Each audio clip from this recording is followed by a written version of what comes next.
first thing is I wanted to clarify something by you. The NBI charge sheet and the NBI press con on this referred to your son, but I noticed that in your wife's statement today, she referred to your child as your daughter. Could you set the record straight for us, please? Yes, yung anak ko na yan, si Miguel Gabriel. Well, now she has opened that she has opened that she's gay, and so we address her as her, and we call her by the name of Mel.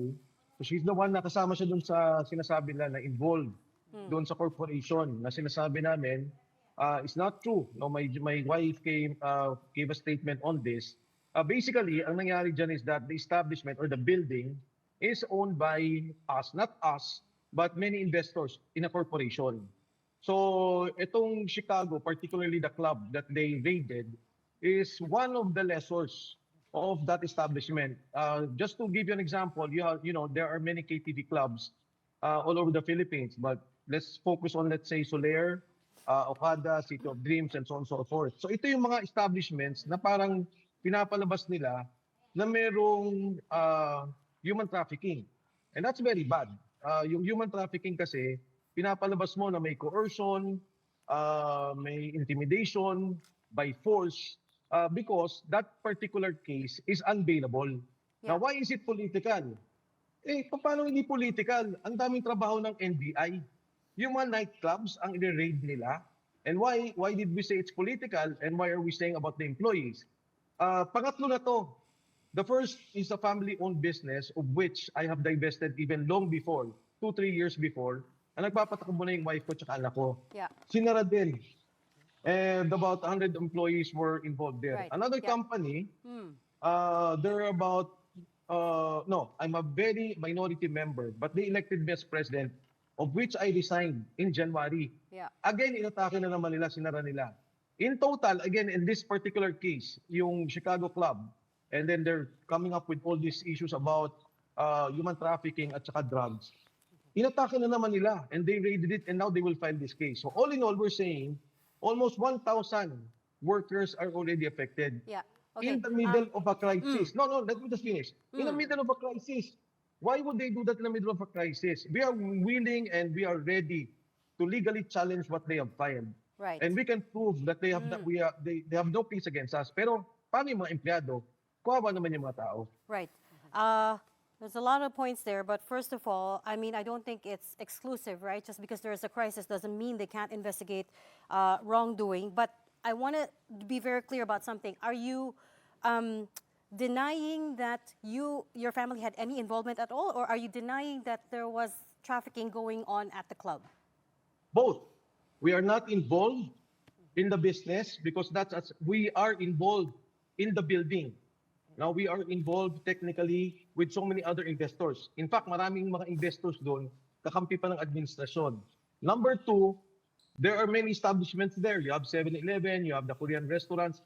They are lessors and we are not involved in any of their operations. So basically, long story short, landlord po kayo. And that much you are agreeing to. Pero to say, no, because according to the NBI, your family or your wife and your daughter own the establishment, that is erroneous. Just to clarify. Yes. Yes, and also, pagdating doon sa ownership ng property, hindi kami lang yan kasi marami kami nag-invest dyan eh. In fact, may office din kami dyan and we are renting to the mother corporation which owns the property. Okay. So who owns Chicago, the KTV, Congressman? It's a company, the Chicago company, that I think they already have the NBI report on that. Yeah. And then yung mismong hotel that they're sabi na we are involved, give up na namin yun in 2019. Kasi we really had that hotel before and we were operating it. But in 2019, it was taken from us. Another group operated it for just, binabayaran nila yung rental. Pero yung point ko, yung sinasabi na, porket crisis, hindi kayo exempt. I agree. But the point is, ang dami nating problema on criminality and you're attacking KTV clubs, that's the point. You have to remember, human trafficking is parang sindikato yan. Kinukuha niyo yung mga tao, especially in child prostitution, ilalagay niyo sa isang lugar, and then inaano ninyo siya. Parang pino-force ninyo, ini-intimidate ninyo to do sexual favors. Yan yun. Yan yung definition ng law. And none of that falls in all of this, even in the testimonies. I saw the reports already that came out. May walang ganun eh. Well, technically, Congressman, a KTV bar or a nightclub is not an illegal business per se. But as the landlords, were you aware of the nature of the business? Kasi ang sabi po ng NBI dito that sexual services were being offered. Well, ang tinasabi ko, yung operations nila is operations nila yon. In the same manner na yung Korean restaurant, we don't know the ingredients. We don't know what they cook, what they serve. We don't know their prices. So that's them. That's their operations. Ang pino-point out ko lang, di ba, ang dami nating problema ngayon. Si Attorney Matibag, ang tinututukan, tingnan niyo lahat ng records ng NBI, puro mga korporasyon ng mga kalaban. Puro mga kalaban. Oh, sa akin, ilang corporations na may involvement ako na tinira nila. Of course, they will justify. May basis, may basis. Pero sinasabi ko sa kanya kay Atty. Matibag, sa panahon ngayon na ang daming gutom, ang daming naghihirap, huwag mong gamitin ang politika para mangkipit ka ng mga tao. 9 years ako naging kabinete. Wala akong ginapit kahit siya. Wala makakapagsabi na I went to their companies, ginamit ko BIR, I check on them. Walang ganyan. It was just a political back and forth of the issues that we were concerned with. Ito, grabe yung ginagawa nila, pati personal. Yeah. Pati pamilya ko, dinadamay nila.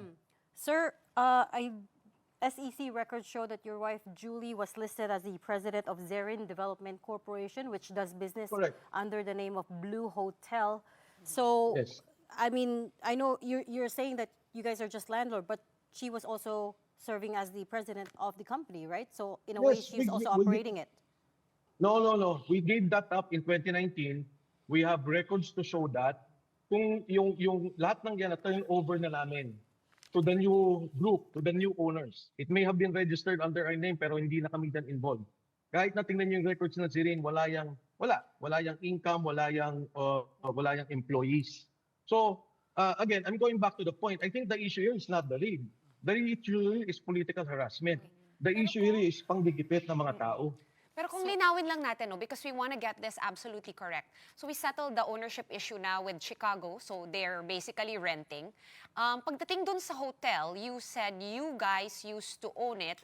By us, do you mean your family, including your wife and your child? Or do you mean the same investor group that owns the other building? Or No, it's a Oh. different it's a operation. different- Yeah. Okay. Okay. If I may explain. Correct. And then Kasi next parang- question. Okay, linawin lang natin Yeah. ako. Yung next question is, you said you gave it up. Do you mean that you sold the hotel? Or, kasi minsan uso yung papamanage mo sa isang property management or Correct. hospitality management o kayo na mag-manage itong property ko kasi ayoko na problemahin. What exactly was the term when you said we gave it up? Was it sold? Correct. Yeah. Kasi ang nangyari dyan sa operations namin is that, well, of course, the property is the property. Ngayon, let's say yung hotel, group rented it out, particularly us, but different investors. So we were running it at some point and then we gave it up. Another group before rented it. It was a person, not a corporation, and we can show documents to prove that. So sila na yung nag-operate noon ng hotel. So as I've said, yung isang office naman doon, they're renting it out for an office. So sila naman ang nag-operate doon as an office. So yan yung structure nung it's how can I put that again?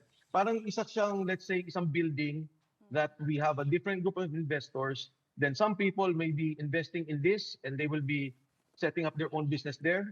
Yung iba naman ganito gagawin. So ganun yung setup nung pinaka property. And we have records and we have documents to show that and to prove that. So can I just get one thing straight as well?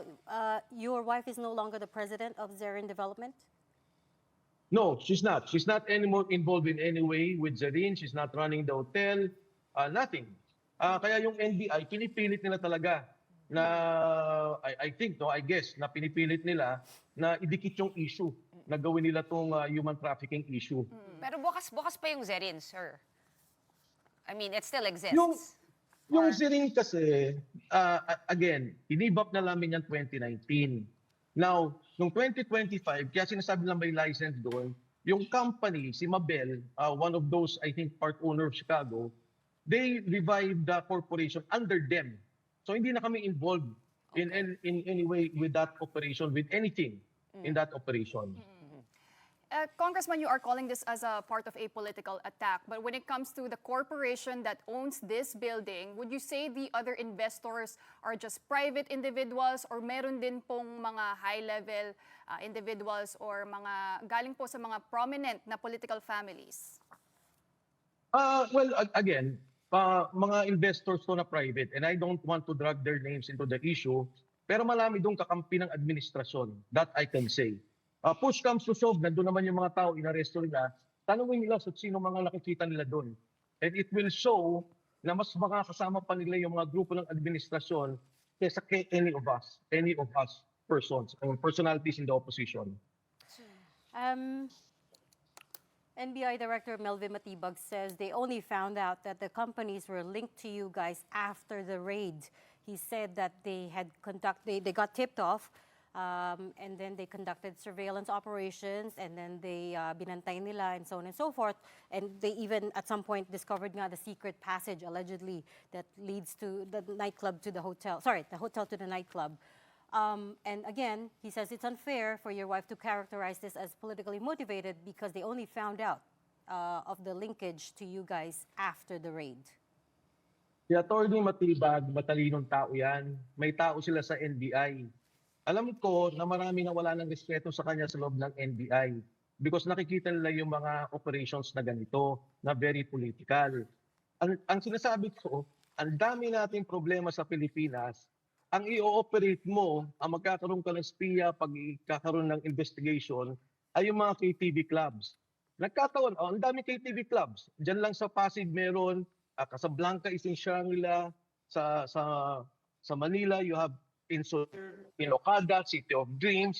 Lahat lang yan, diba? They have KTV clubs. So, bakit natututukan itong kumpanyang to? Bakit natututukan yung particular operation na to? Sa dinami-dami ng problema natin sa droga, peace and order, kidnapping, yan ang tututukan ng NBI. Yeah. And So, yet, it is political. and yet si Director Matibag was once the chair of PDP Laban and was once associated with former President Duterte. At one point, naging acting cabinet secretary pa niya si Attorney Matibag. I mean, politically lang. I just wanted to point that out. Yeah. Alam mo, Regine, ang tagal ko nga naging cabinet, 9 years. Sinasabi ko yan, oh. And maraming ganyan talaga sa politika, naglalaban kayo na may politika kayo. Marami akong kaibigan sa administration ni President Bongbong Marcos. Alam namin yung parameters ng laban. Alam namin ang away. Alam namin na hindi pwedeng isangkot ang mga pamilya, hindi pwedeng isangkot yung mga pribadong interest. You do not, you do not involve your family members or other persons not directly involved in politics. So, itong ginagawa ni Atty. Matibag, wala pa siyang 1 year. Yung attack niya, left and right, hindi lang sa akin, sa lahat ng tao. And I think that should be a cause for concern. Huwag siyang manggapit because of politics, because iba ang paniniwala ng tao sa paniniwala niya. But Okay. like you said, really quickly lang, no, sir, meron naman kayong complete documentation, no, yung transfer of ownership. So, may lalabas nyo naman ito and you can prove it, right? Yeah, I'm confident. Pero alam mo, pinapalabas nila very clearly, human trafficking is unbailable case. Yeah. Ang gusto nila, ikulong yung asawa ko. Ang gusto nila, ikulong yung anak ko. Walang kinalaman yung mga to sa politika. Ako nga nagsasabi di ba? Idikit nyo na yung kaso sa akin, ako na yung kulong ninyo. Huwag niyong idamay yung asawa ko at higit sa lahat yung mga manggagawa. Every time you attack a company and you close a company or you suspend a company, people are suspended. The work is suspended. They are not paid. So today, 1,000 tao na yan. There are 3 companies already. It's documented what they have done to me. No, not just to the companies, to me, and particularly the workers. Yeah. Ito yung mga ginawa nila. Okay, we'll leave that there. Thanks so much for talking to us tonight. Thank That you was so former much. Congressman Mike Defensor.